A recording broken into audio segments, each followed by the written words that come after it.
past few weeks following the Megan Thee Stallion and Tory Lanez drama, the conversations have been very interesting.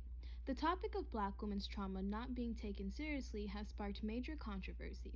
Even though I agree that black women's pain isn't taken serious, we must also look at the deep-rooted negative perception that has followed us and how we now are playing into the very thing destroying us as a social group. All my life I had to fight. When I look at the public's response to Megan's traumatic situation, I see a lot of support, but also a lot of mockery, not only from men, black men to be specific, but from women as well. The lack of empathy towards Megan makes me question people's morality, and after seeing the following tweet that read, all I have to say is, if Tory Lanez had shot Kylie Jenner instead of Megan, the energy would be way different, and that don't sit right with me at all. And then it dawned on me that this comes from a generational stigma that has been placed upon black women for longer than we can perceive, and this is the strong black woman narrative. I noticed this during Kanye West's most recent public meltdown. The reactions showed the blatant reliance society has towards black women and the negligence shown towards black women's mental health. You had a lot of people siring the Batman signal in the sky and expecting black women to come and save the day for a man who has repeatedly disrespected us. There were a series of tweets that have been floating around all over social media pertaining to us putting on our capes and saving the day. And the issue that I have with this, the reason I am making this video is because I recall when Megan Thee Stallion went through her entire situation with this whole domestic assault with Tory Lanez, the majority of people on Twitter and Instagram thought it was okay to make a mockery out of her situation. Even though I do like Kanye as an artist, and I believe he has made some good arguments when it comes to us as a society as a whole, I refuse to let my likeness of his artistry blind me to his character flaws.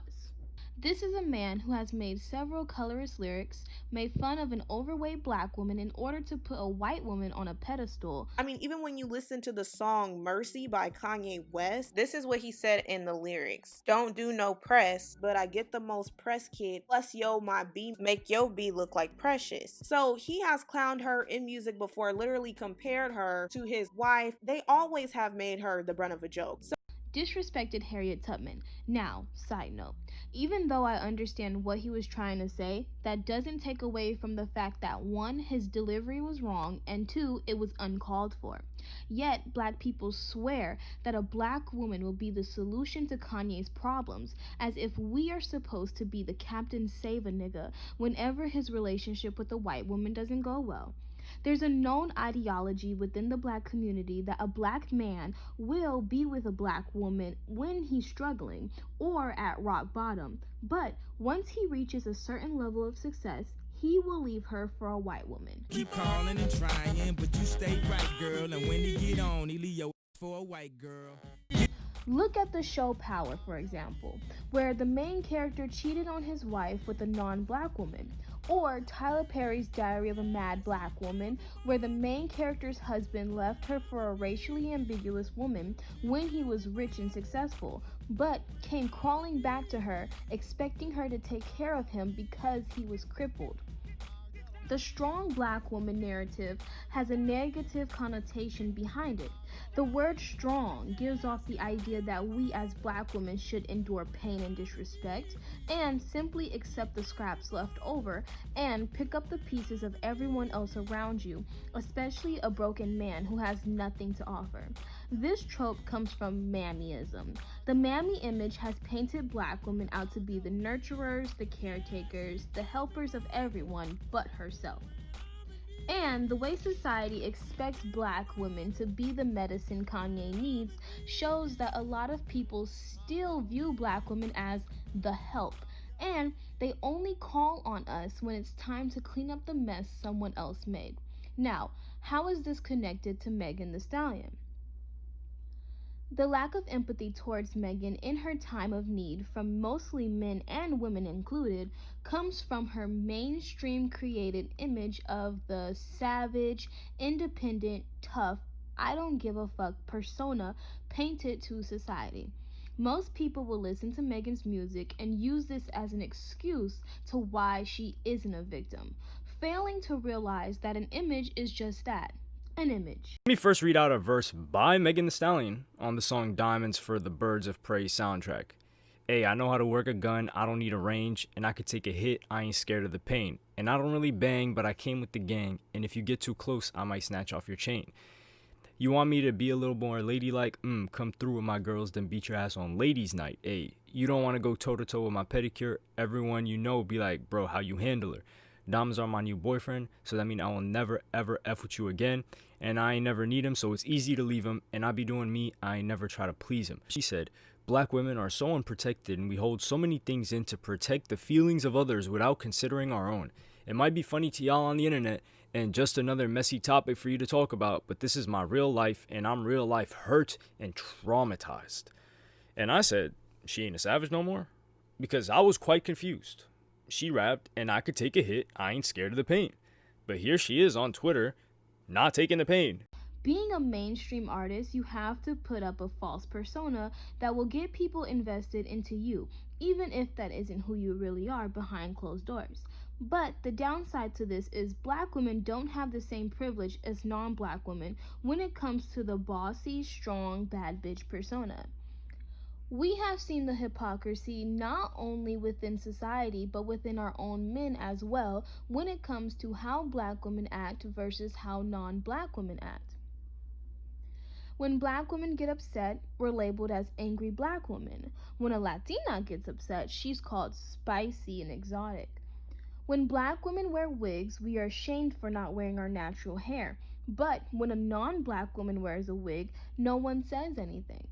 When black women talk loud, we get called ghetto. But when white girls talk loud, they become a meme. Time and time again, black women get shamed for behavior that other races of women get praised for. So, when it came to Megan being shot, it didn't surprise me when all of these people came out of the woodwork to victim shame Megan. Even the man who joked about Megan being shot said he was traumatized and afraid after being shot 9 times. Yet, he didn't have any sympathy for a black woman even though he himself has been in the same position. So, like, going through that experience, when you get hurt that bad, either your fear consumes you or you become a bit insensitive. Mm-hmm. So just after... Which one was it for you? There was a point that I was afraid.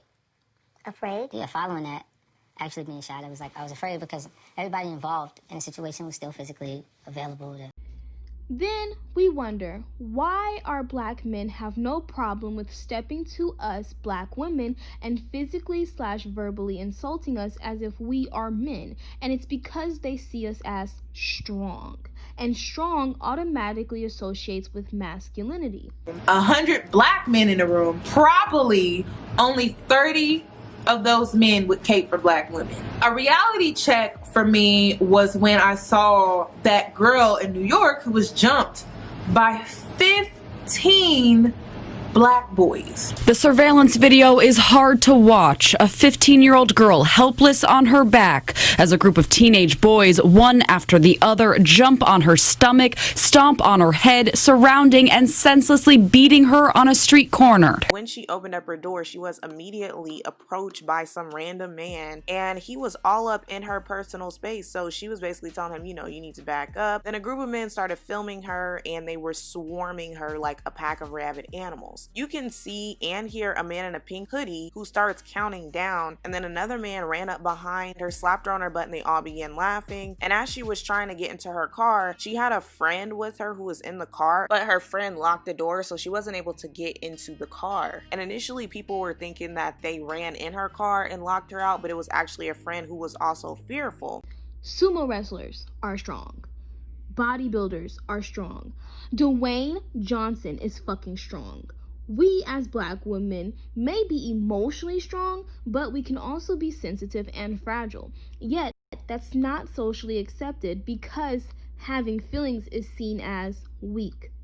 Even Lana Del Rey herself has said that she views herself as delicate compared to black women and minority women. Be a place in feminism for us delicate women That is when it got really like, okay, you playing with me now, Lana. You playing with me right now, Lana. What do you mean us delicate women? What about Beyonce, Doja, Kalani, Ariana, and Camilla is not delicate? The word delicate, white women are seen as delicate. Just on simply having white skin, you are seen as delicate. And everyone else is seen as non-delicate. So when you're using Beyonce, Kalani, and Doja, so when you start talking about those women, it comes across as racist. Known as the angry black woman. This trope started in the antebellum era where a real woman was considered a white woman, a delicate, soft damsel. Black women were thought to be the opposite of this, and by the mid-19th century, angry became a set-in-stone antecedent that preceded their identity. I particularly hate this trope because even now I think black women are consciously and subconsciously taught to overcompensate their femininity because this stereotype says that blackness inherently takes away from being a woman. A woman should be very, very soft, and so should her hair. That's why I switched to soft and beautiful cream relaxer. A white girl can wear a messy bun and looser fitting clothes and minimal makeup, and it's a cute, natural, effortless, boho look. And suddenly, when a black woman does this, especially a darker skinned black woman, her hair is nappy and she looks unkempt.